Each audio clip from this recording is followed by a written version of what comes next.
नमस्कार, मैं हूं बिलाल और आप देख रहे हैं नेशन न्यूज 10। और चलिए बुलेटिन में सबसे पहले बात करेंगे भोपाल की।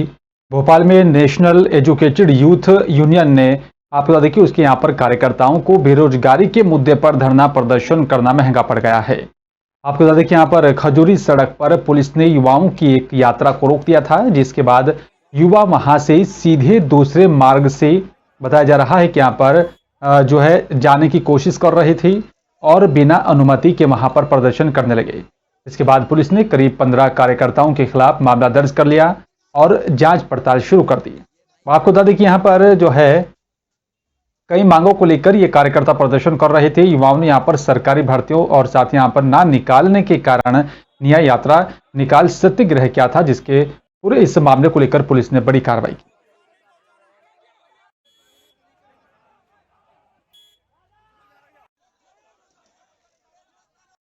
और चलिए बात अब गुना की करेंगे। आप तो देखिए, यहाँ पर गुना में मौसमी बीमारियों के कारण लगातार मरीजों की संख्या सरकारी अस्पतालों में बढ़ने लगी है। चाहे सरकारी अस्पताल हो या फिर प्राइवेट हॉस्पिटल, सभी जगह पर मरीजों की संख्या बढ़ती जा रही है। और आपको बता दें कि यहाँ पर अर्चना क्लिनिक के डॉक्टर के यहाँ पर के श्रीवास्तव ने बताया, मौसम में बदलाव होने के कारण बीमारियां फैल रही हैं। दूषित पानी पीने से सर्दी, जुकाम, बुखार और ठंड लगना, डाइफाइड, उल्टी, दस्त जैसी बीमारियां लगातार बढ़ती जा रही हैं। और आपको बता दें कि यहाँ पर साथ ही उन्होंने कहा कि मरीजों को सावधानियां बरतनी चाहिए, दूषित पानी पीने से बचना चाहिए। इस समय सामान्य तौर से फ्लू जैसे सिम्टम्स से लोगों को सर्दी, जुकाम, बुखार हो रहा है, ठंड भी लगती है। अधिकांशतः टाइफाइड फैल रहा है, जो पानी के कारण ही होता है। कुछ केसेस उल्टी, दस्त वाले भी बराबर आ रहे हैं। ये सब दूषित पानी के कारण या सर्दी के कारण होने की संभावना है। चलिए बात मंडला की करेंगे। आप तो देखिए, यहाँ पर मंडला जिला इकाई में यहाँ पर आम आदमी पार्टी की तरफ से मंडला तहसीलदार के नाम एक ज्ञापन सौंपा गया। आपको तो देखिए, यहाँ पर 10 अक्टूबर को तहसील कार्यालय पहुंचकर यह ज्ञापन सौंपा गया था। और पार्टी जिला इकाई के यहाँ पर मीडिया प्रभारी काशीराम बरकड़े ने बताया, तहसीलदार मंडला के नाम लिखे ज्ञापन में मांग की गई है कि यहाँ पर मंडला तहसील क्षेत्र के अंतर्गत बारिश के चलते किसानों की फसलें खराब हो गई हैं और इसकी भरपाई के लिए यहाँ पर इस ज्ञापन को दिया गया। साथ ही कहा कि यहाँ पर परिवारों पर अचानक से आर्थिक भार पड़ना शुरू हो गया है और इस विषय को लेकर ही तहसीलदार ने यहाँ पर नुकसान जो हुआ है उसकी जांच कराकर और जांच सही पाए जाने पर उचित मुआवजा देने की यहाँ पर बात कही है। साथ ही आपको बता दें कि लगातार हुई तेज बारिश के चलते किसानों को भारी नुकसान हुआ है। जी, आज आम आदमी पार्टी इकाई मंडला के द्वारा कुछ बुनियादी मुद्दों पर तहसीलदार साहब को ज्ञापन सौंपा गया है, जिसमें मांग की गई है कि अतिवृष्टि के चक्कर में बहुत नुकसान हुआ है मंडला जिले में, खासकर मंडला तहसील की बात को लेकर ज्ञापन दिया गया है। उसमें कृषकों के या तो मकान या तो पशु आदि की क्षति हुई है, जिसको लेकर ये कार्रवाई तो हुई है, परंतु प्रशासन के द्वारा ऐसी कोई जानकारी नहीं मिल पा रही है कि भरपाई की जा रही हो या कार्रवाई की जा रही हो। इस संबंध में हमने ज्ञापन दिया कि जल्द से जल्द भुगतान कराया जाए, ताकि क्षतिपूर्ति हो और पीड़ितों को कुछ राहत मिल सके। से जानकारी मिली है कि अलग अलग जगह पे जो कृषकों को या जो हितग्राही हैं उनको मकान वगैरह की क्षति हुई है अतिवृष्टि से। तो इस संबंध में जो मकान या पशु जो क्षति हुई है उसकी जो सूची दी गई है, उस आधार पे हम राजस्व टीम यहाँ से भेजेंगे और उसका सर्वे करा लेंगे। और यदि व्यक्ति की वास्तविकता में क्षति हुई है और वह व्यक्ति पात्र है, उसको तत्काल क्षतिपूर्ति दी जाएगी। और चलिए बात अब नीमच की करेंगे। आपको देखिए, यहाँ पर पिछले 3 दिनों से लगातार हो रही बारिश के चलते आफत बनकर लोगों पर बरस रही और जिसके चलते सीधा किसानों को नुकसान हो रहा है। किसानों के खेतों पर खड़ी यहाँ पर खून पसीने की फसल भी अब खराब होने लगी है। आप तो देखिए, यहाँ पर फसलें इन दिनों पककर तैयार हैं, कटाई चल रही है। ऐसे समय में यहाँ पर बेमौसम लगातार हो रही बारिश के चलते अब किसानों के सामने परेशानी खड़ा हो गई है। लगातार बारिश होने से खेतों में पानी भर गया है, जिससे यहाँ पर सोयाबीन और की जो फसल हैं वो पूरी तरह से पानी में डूब गई हैं, पूरी तरह से भीग गई हैं, जिसके चलते फलियों में सोयाबीन के दाने अंकुरित होकर 2-2 इंच बड़ी यहाँ पर कुंबलें भी निकल आई हैं, जिसके चलते किसानों को भारी नुकसान उठाना पड़ रहा है। ऐसे में अब देखना होगा कि यहाँ पर सरकार की तरफ से किसानों के हुए नुकसान की भरपाई कब और कैसे की जाती है। हाँ कक्षा बोलो। बताइए कौन सा संगठन है, किस मांग को लेकर आप लोग यहाँ पे आए हैं? भारतीय किसान संघ ढेर राजनीतिक संगठन है जो भारत के हर कोने में फंसा हुआ है। इस वर्ष बेमौसम की भारी बारिश अतिवृष्टि हुई, पूरे जिले छोड़ करके पूरे उज्जैन संभाग में भारी बारिश हुई।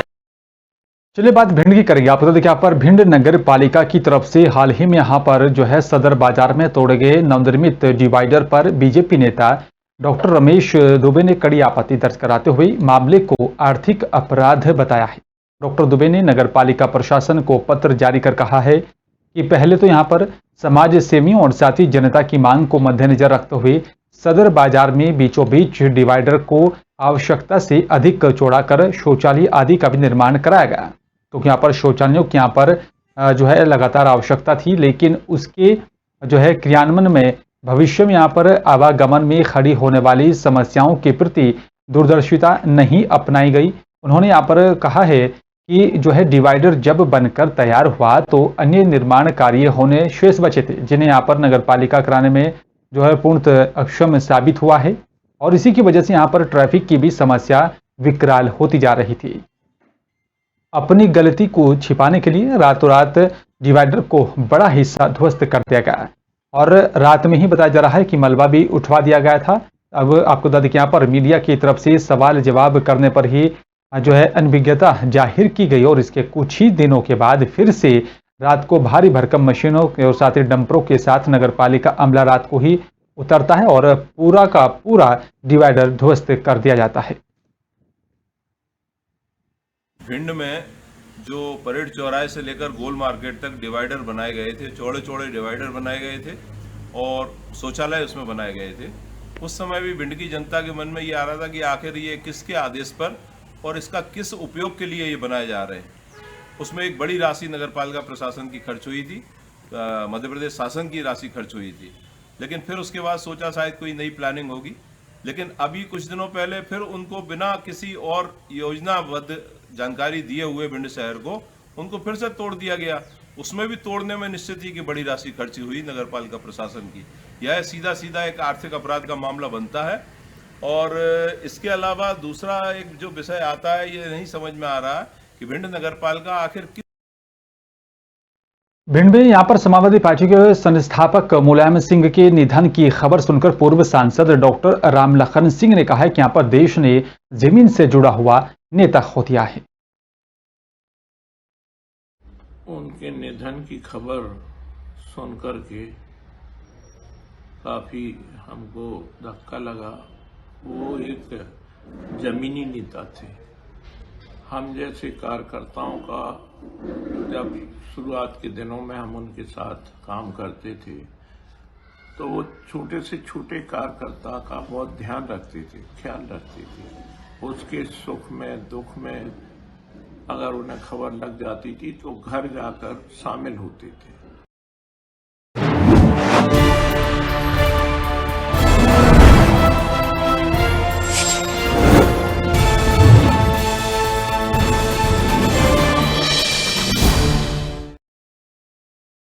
चलिए बात अब हरिद्वार की करेंगे। आपको देखिए यहाँ पर देश के पूर्व रक्षा मंत्री मुलायम सिंह यादव के निधन की सूचना मिलते ही यहाँ पर हरिद्वार की समाजवादी पार्टी के नेताओं में भी शोक की लहर देखी गई है।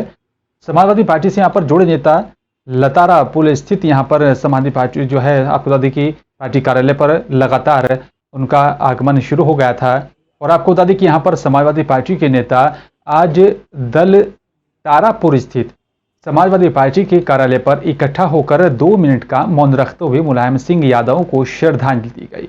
आपको बता दें कि समाजवादी पार्टी के ही राष्ट्रीय सचिव सत्यनारायण सचान ने कहा है कि उत्तराखंड क्षेत्र के विकास के लिए अलग से योजनाएं बनवाकर विकास की नई नियुक्ति जो यहाँ पर आज भी लागू है। मुलायम सिंह यादव प्रदेश बनाने के पहले विकास के आयाम बढ़ाना चाहते थे।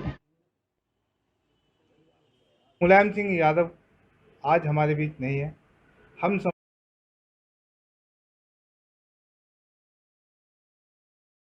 चलिए बात कलियर की करेंगे। कलियर में यहाँ पर साबिर पाक की 754वें सालाना उर्स के मेले की यहाँ पर सुरक्षा व्यवस्था का जिम्मा संभाल रहे मेला कोतवाली प्रभारी BL भारती पूरी तरह से नाकाम साबित हुए। कहीं पुलिसकर्मी सोते हुए नजर आए तो यहाँ पर जिसके चलते हुड़दंगी दरगाह के मुख्य बाजारों में हुड़दंग मचाते हुए और साथ ही मारपीट करते हुए देखे गए। मेले में यहाँ पर तैनात पुलिस हुड़दंगियों पर रोक लगाने में पूरी तरह से नाकाम साबित हुई है। अगर स्थानीय थाना प्रभारी मनोहर सिंह भंडारी मेले में सुरक्षा व्यवस्था का जिम्मा अपने कंधों पर संभाला और रात दिन एक कर मेला क्षेत्र में चारों ओर घूमकर पार्किंग स्थल पर पुलिस के यहाँ पर बैरिकेडिंग और साथ ही अन्य सुरक्षा व्यवस्थाओं को देखते हुए नजर आए हैं। लेकिन आपको बता दें कि मेला कोतवाली प्रभारी मेले की सुरक्षा व्यवस्थाओं को लेकर गंभीर नजर नहीं आए।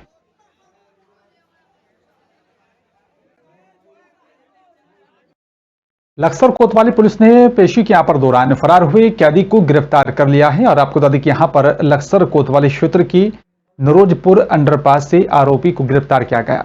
गिरफ्तार आरोपी का नाम मधु पुत्र सुर्की दास बताया जा रहा है, जो कि लक्सर कोतवाली क्षेत्र के ही मुतकाबाद गांव का रहने वाला है। पुलिस ने आरोपी के खिलाफ संबंधित धाराओं में मुकदमा दर्ज कर न्यायालय के समक्ष पेश कर दिया और आपको बता दें लक्सर कोतवाली क्षेत्र की मुटकाबाद गांव निवासी मधु नाम का आरोपी चोरी के केस में हरिद्वार जेल में बंद था और बीती 17 सितंबर को उसके यहां पर लक्सर कोर्ट में पेशी थी। पेशी के दौरान आरोपी पुलिसकर्मियों को चकमा देकर फरार हो गया था। आरोपी गिरफ्तारी के लिए लगातार पुलिस टीमें उसकी खोजबीन कर रही थी। 17 सितंबर को इस मधु जो है जिला जेल हरिद्वार से तारीख पाया था यहाँ पर, और यहाँ तारीख के बाद जब उसको वापस ले आने के लिए गाड़ी पे ले आ रहे थे तो वहाँ से वो हाथ छोड़ा के भाग गया था। तो इसको जो है काफ़ी मुखबिरी लगी थी इस पर पीछे, तो आज इसको अंडर फाटक अंडर ब्रिज जो है ये क्या नाम नरोजपुर के से पकड़ा गया है और इसके कानूनी कार्रवाई की जा रही है इसके खिलाफ। और इसके साथ एक अन्य जो उसको भगा के जिसके सहयोग से भागा था उसको भी इसमें नामजद किया गया है। नीटू को भी इसमें नामजद कर दिया गया है। मंडला जिला इकाई आम आदमी पार्टी की तरफ से यहां पर मंडला तहसीलदार के नाम लिखा एक ज्ञापन सौंपा गया है। साथ ही आपको बता दें कि यहां पर जो है ज्ञापन के माध्यम से किसानों की जो फसलें खराब हुई हैं उन फसलों का मुआवजा दिलाने की मांग की गई है।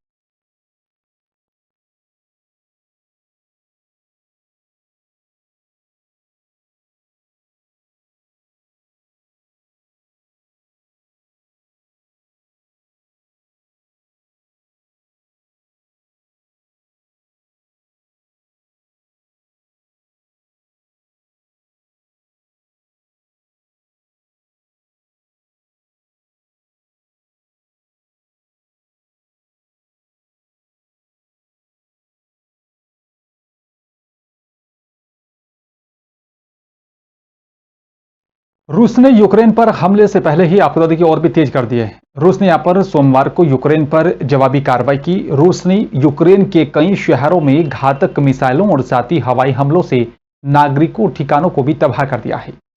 यूक्रेनी सेना ने कहा है कि यहां पर रूस ने कुल 84 क्रूज मिसाइलें दागी हैं। इन हमलों के कारण यूक्रेन के कई शहरों में बिजली और पानी की सेवा भी पूरी तरह से ठप हो गई है। हवाई हमलों ने इमारतों को तबाह कर दिया है। कम से कम अब तक 14 लोगों के यहाँ पर मारे जाने की खबर है। यूक्रेन के यहाँ पर आपातकालीन सेवा ने कहा है कि यहाँ पर सुबह की भीड़भाड़ वाले समय में रूस की तरफ से किए गए हमलों में लगभग 100 से भी ज्यादा लोगों के घायल होने की खबर सामने आ रही है।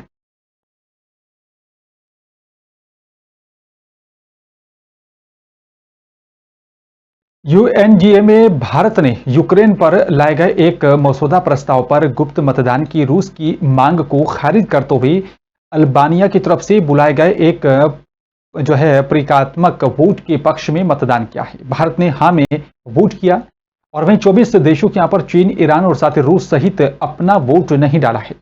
UNGA ने यहाँ पर अल्बानिया में गुप्त वोट के बजाय पहले खुले वोट की मांग करते हुए जो है प्रतीकात्मक वोट का भी आह्वान किया था और इसी सप्ताह के अंत में यहां पर UNGA में एक सार्वजनिक मतदान होगा।